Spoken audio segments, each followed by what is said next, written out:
me give you a little bit of context. A couple of days ago, I was late to a date with my girlfriend, and of course, she wasn't too happy about it. She kind of mad at me. Is everything okay? I don't know. Did anything piss me off? And like any good boyfriend would do, I did some self-reflecting to find the root cause of why I was late, and I narrowed it down to 3 possibilities, starting with nighttime routine.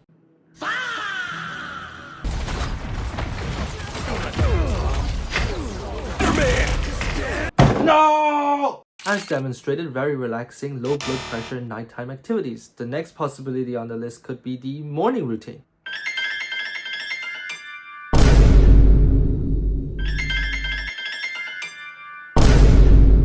Again, completely acceptable by societal standards. So, by the process of elimination, we can see that the problem is clearly opening the curtains in the morning. And if you think about it, it makes sense. It takes roughly 5 seconds for you to get up and open your curtains. However, few in society actually have the mechanical skill to do so. Just look how much I struggled, and I have 20 years of experience. In today's day and age, you should be able to digitally open your curtains so you can spend that extra 5 seconds consuming more brain rot content. So, This is my idea. you start off by running a fishing wire along the top of the railing before tying a knot on the last ring of the first set of curtains. You then loop this wire around the railing before tying it to the last ring of the second set of curtains. Now, when you wake up, you can pull this wire to open your curtains and enjoy the morning view. However, this still requires you to do manual work. Cleverly, you use electronics instead, mainly a stepper motor, motor driver, and a microcontroller with Wi-Fi capabilities. You then wire these components to a power supply and place a pulley onto the shaft of the motor before placing everything into a 3D printed container and feeding the fishing wire into the pulley system and closing it with a lid. At last, you can use your phone, causing the motor to spin and open your curtains without work. Congratulations, you just invented the automatic curtain puller 7000 Pro Max 4K HDRI. I don't know what I'm talking anymore. Let's just cut to the part where I actually build this thing. Hope you guys enjoyed that animation. It only took 8 revisions and about 15 hours of work. But nobody cares about all that. So let's actually start talking about what I'd be using in this project. The only thing that has changed is this little guy right here.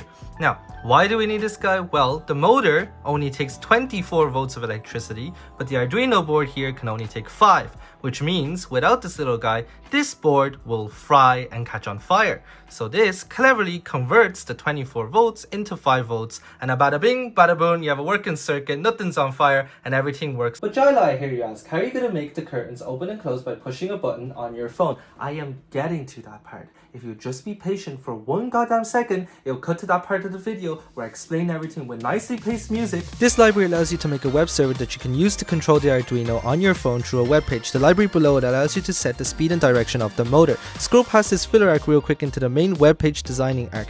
It looks traumatizing, I know, but realistically all of that is just this, a simple web page with 2 buttons. Scroll past your second filler arc to get to the motors. This line causes the motor to spin in a clockwise direction by 2000 revolutions when you press a button. You would think that this line spins the motor anti-clockwise, but the negative number is actually a reflection of my bank balance after buying everything I needed for this video. Anyways, after successful testing, all that was left was to place these components into a box in the following simple steps. Grab a box. Gently put your box on the table. Place all your components inside of the box. Whoa, slow down there, buckaroo. How do you even know that the fishing wire is going to be able to pull the curtains? Have you even tested this yet? Tested? The test in life are the friends we made along the way, okay? I have NASA engineers on this project. What could possibly go wrong? And I was partially correct, the curtains opened flawlessly. However, the problem started to occur when you try to close the curtains. You see, I have telescopic curtains, which means there's this unevenness that is created when the smaller pipe slides into the bigger one. Yo, pause.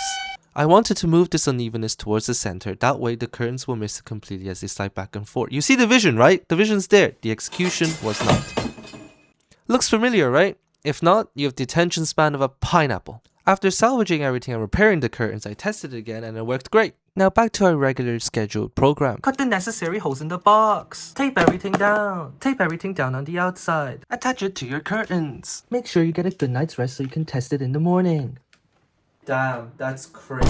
I didn't think it would be possible for me to own one of these. Oh hey, good morning. As you can probably tell by my eye bags, I didn't get a wink of sleep last night. Not because I was gooning, this is just gooner bait. Comment below how many of you I actually got with that, but because it looked like there was a C4 strapped 2 feet away from my head. Given the current political and economic state of the world right now, I couldn't sleep last night not because I was worried for my own life, but how the loss of my life could affect potential shareholder value. So the most logical thing to do was to make a new container by 3D printing it. The only problem is I don't own a 3D printer. Yet. So I ordered a brand new 3D printer and spent some time, really admiring the engineering, and now it's built. And let me tell you the game-changing specs on this shit. All metal direct drive on the extruder, huge magnetic build volume for all your creative needs, advanced stepper motors for precision, touchscreen capabilities, making it one of the most entry-friendly 3D printers in the big 2022. Oh, wait, hold up. Did this unk just say 2022? What's that sound in the background? Is that running water? Is someone washing dishes? I swear to God, if this cuts the... Come on. Oh, hey, didn't see you there. And still, it looks like, I promise, I'm just watching my magnetic plate for my brand new 3D printer.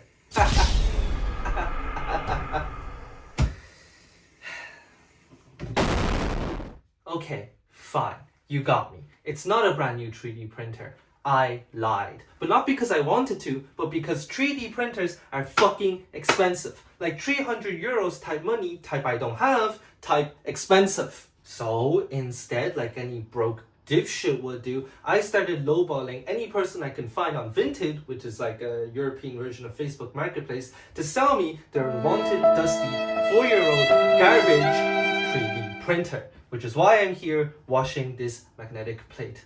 God, I need to get a life. After ignoring my own advice, the printer was finally clean and set up. All I had to do now was learn a 3D design software called CAD. There are many types of CAD software out there. I decided to go with FreeCAD because, like the name suggests, it's free and it's free. Now I consider myself to be quite proficient in Blender, another 3D software. So I thought to myself that this would be a walk in the park, right?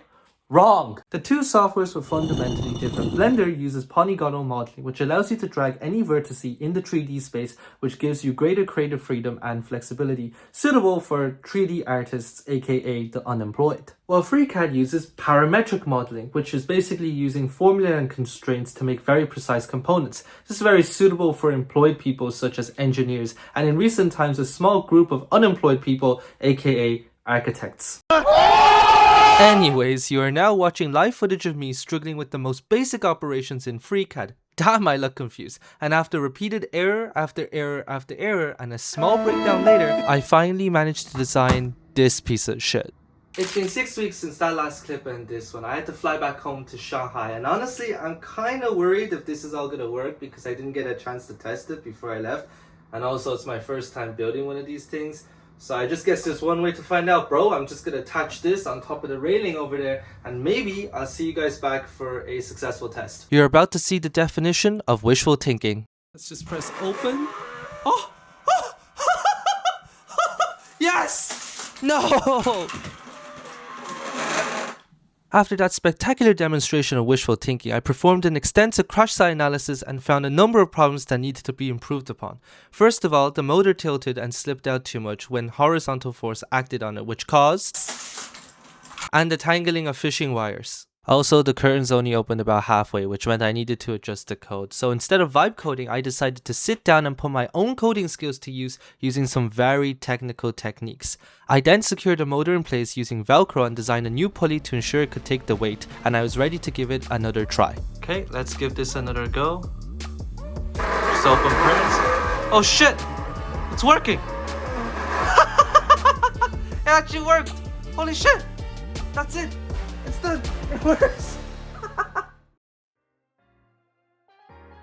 3 months of work and a haircut later, it finally works. I honestly don't know what possessed me to build something like this because, let's be real, it's ridiculously over-engineered and it doesn't even close properly. But that's a problem for another day or another video.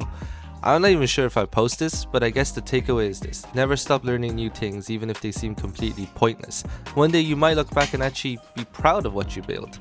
Anyways, I got a hot day to catch too, so I guess I'll see you guys in the next video. Peace!